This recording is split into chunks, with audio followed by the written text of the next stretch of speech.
semuanya, akhirnya suara Mimin kembali guys. Kembali lagi bersama para jagoan. Seperti biasa, admin selalu mendoakan kalian semoga selalu dalam keadaan sehat dan dalam kondisi terbaik.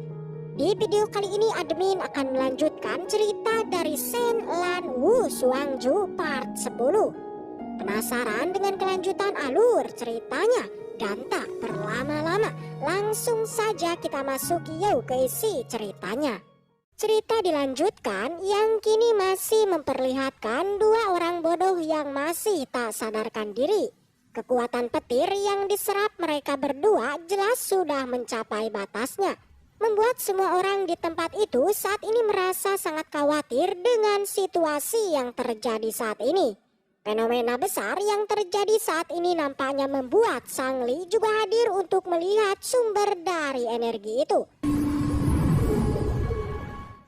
Dua orang yang tadi tak sadarkan diri terlihat kini seketika mulai bergerak dan mulai kembali menyerap energi di tempat itu. Dauki berwarna oranye dan biru perlahan mulai mengalir pada masing-masing mereka, membuat hanya dengan waktu singkat bahwa akhirnya bisa melatih serta meningkatkan kekuatan buku miliknya. Tak mau kalah, kini giliran Silange yang akhirnya juga bisa melatih semua elemen pada tubuhnya. Tak lama setelah itu, sebuah ledakan akhirnya muncul membuat semua orang yang ada di sana menjadi ketakutan. Setelah itu kembali Pahua dan Silange juga tak sadarkan diri. Semua orang yang melihat fenomena itu jelas menjadi sangat terkejut bahkan terpukau dengan apa yang terjadi pada mereka.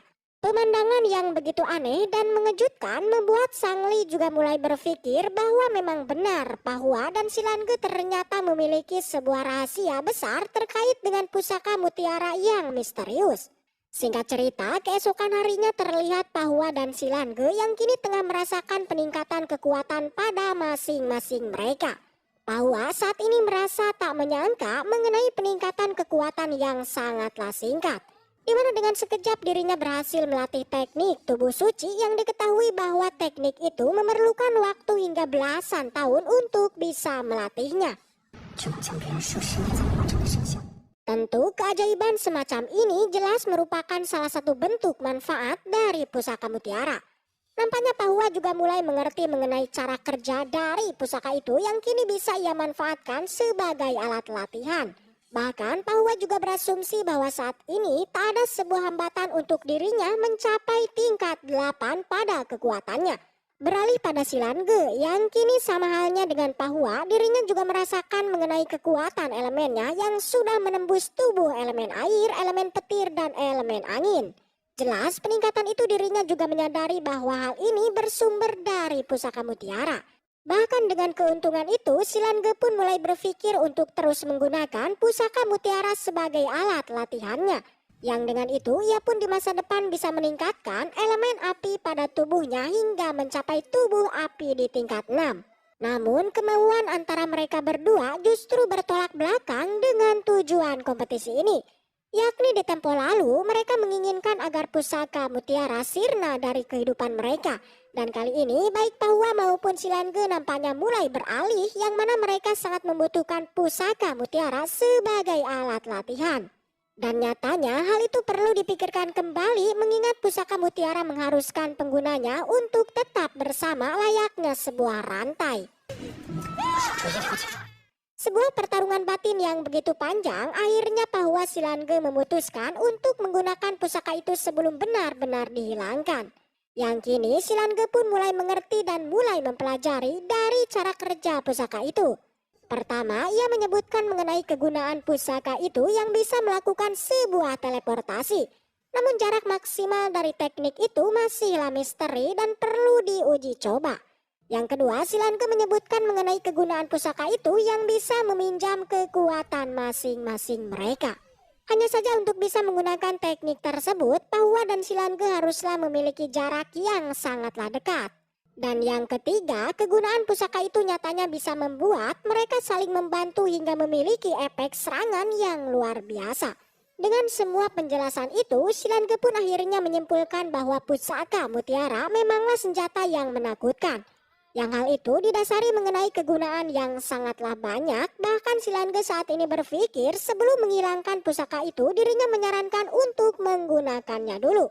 Sontak mendengar itu Pahua pun setuju dan langsung bergerak untuk mencobanya.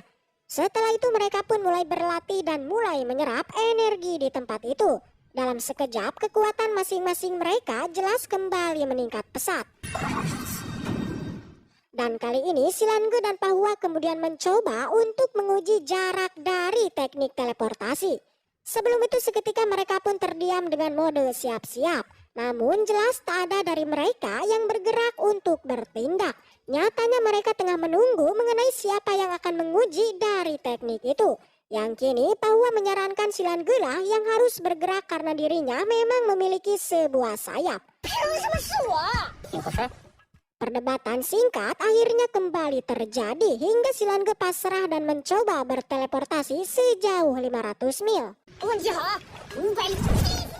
Waktu demi waktu terus berlalu dan akhirnya Silange berhasil melakukan teknik itu yang kini seketika ia pun kembali ke tempat Pahua. Setelah itu Silange pun mulai mencoba dengan jarak yang semakin jauh. 600 mil Silange membawa Kado, 700 mil Silange membawa si Patrick, 800 mil Silange membawa rongsokan. Hingga di jarak 1000 mil Silange membawa batu dari Gunung Tai yang ia serahkan pada Pahua. Namun Pahua dengan sigap langsung menggunakan teknik penjara semesta. Dengan itu Silange tak berkutik dan berakhir terjatuh. Dan dengan itu uji coba mengenai teknik teleportasi itu mempunyai batas hingga 1000 mil laut. Setelah itu Shin kemudian berpindah di luar arena kompetisi. Di sana terlihat semua orang tengah berkumpul untuk melihat kompetisi ronde keempat di pertandingan ganda. Tersisa kini tinggal 6 tim yang bisa bertahan hingga ke 6 besar. Dan jika menang di ronde ini jelas akan melaju menjadi 3 besar. Semua orang saat ini tentu mengira mengenai kelompok Silange dan Pahua yang jelas tak akan menang. Hal itu diketahui mengenai kekuatan mereka yang hanyalah di tingkat 5. Para peserta yang sudah kalah sebelumnya juga kembali angkat bicara mengenai pertarungannya dengan Pahua Silange. Sebuah ejekan yang bersarang pada Silange membuat anggota boyband juga angkat bicara serta kembali mengingatkan dan mengejek tentang kekalahan mereka. Di sisi lain terlihat pula peserta yang tergabung dalam 6 besar juga angkat bicara, di mana mereka dengan pede mengatakan bahwa di pertarungan selanjutnya kelompok Pahua dan Silange akan dibuat babak belur. Dan benar saja pertarungan pertama dari 6 besar itu mempertemukan kelompok Tianhe dan Dihua melawan Silange dan Pahua. Dan pertarungan akhirnya dimulai. Namun sebelum itu Silange mengatakan mengenai informasi dari dua musuhnya itu yang memang mempunyai teknik kombinasi. Setelah mendengarnya, Pahua bukannya merasa waspada, melainkan dirinya menanyakan mengenai hadiah uang yang akan ia terima setelah masuk ke 3 besar yang itu 2 kali lipatnya. Sontak mendengar itu Pahua pun bersemangat dan mulai bergerak untuk menyerangnya. Serangan demi serangan terus dilancarkan. Teknik demi teknik terus dikeluarkan. Terlihat nampaknya kekuatan Pahua sudah berada di tingkat mengerikan, yang dimana dirinya mampu memotong teknik api kombinasi. Melihat itu jelas dia pun menjadi tak percaya dengan kekuatan Pahua yang sudah di luar nalar.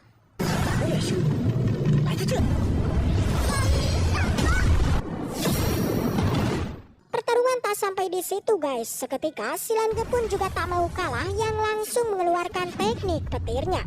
Sebuah serangan yang mengerikan membuat dua musuhnya kini terkapar dan pertarungan pun akhirnya dimenangkan oleh Pahua Silange. Pertarungan singkat yang dilakukan kelompok Silange membuat semua orang terkejut tak terkecuali Sang Li yang kini menganga. Di sisi lain terlihat Bayu Sanchen yang tengah melihat sebuah bagan dari kompetisi itu. Di sana juga hadir Pahua dan Silange yang langsung mendapatkan sebuah pujian dari Bayu Sanchen. Namun meskipun begitu, kekuatan dari Pahua dan Silange masihlah jauh dari kekuatannya. Dengan itu, ia pun membuat kesepakatan mengenai jika Silangge masuk ke babak final, maka kelompok mereka hanya perlu mengalahkan Howli untuk menjadi juara. Karena menurutnya, kekuatan dari Pahua dan Silangge itu masih belum cukup untuk menantang Bayu Sanchen. Singkat cerita, pertandingan babak ketiga akhirnya dibuka. Tersisa kini tinggal 3 kelompok yang masih bertahan hingga saat ini. Dan pertandingan selanjutnya yakni mempertemukan kelompok Bayu Sanchen dengan Jin Huan dan Yin Huan dari wilayah Seng. Mengetahui itu, Silangge menjadi sangat gembira karena dipastikan kelompok dari dirinya akan langsung melaju ke babak final. Mereka pun mulai bersiap untuk pertarungannya. Silangge dan Pahua juga bersiap untuk menelitinya. Saat setelah pertarungan dimulai, salah satu kelompok Sang mulai mengeluarkan teknik anehnya. Yakni seperti biasa, anggota keluarga Sang itu memiliki sebuah teknik perubahan. Yang kali ini mereka berubah menjadi monster ular besar. Di saat mereka menyerang, satu tebasan dari Howli seketika membakar mereka berdua. Di sisi lain, Pahua dan Silangge juga mulai mengerti mengenai teknik api dari Howli. Yang mereka berpikir bahwa api Howli memanglah sangat mengerikan. Dengan itu, mereka pun mulai berasumsi mengenai pertandingan final, Silangge tak boleh menggunakan elemen api di hadapan Howli. Pertandingan singkat yang sangat memukau membuat ketua wasit juga mulai melirik dan penasaran mengenai kekuatan dari Bayu Sanchen yang sampai saat ini belum juga terlihat. Dengan itu, pertarungan selanjutnya yang juga sebagai pertarungan final yakni kelompok Bayu Sanchen dan Howli melawan Pahua dan Silangge. Seketika mereka pun bersiap dan pertarungan pun dilakukan minggu depan. Tanggung tukang bakso tuh tanggung. Baiklah, mungkin segitu aja untuk pembahasan kali ini dan semoga kita selalu diberikan kesehatan untuk bisa mengawal Donghua ini sampai tamat. Dan sampai jumpa di video selanjutnya. See you next time, and seperti biasa, salam para jagoan.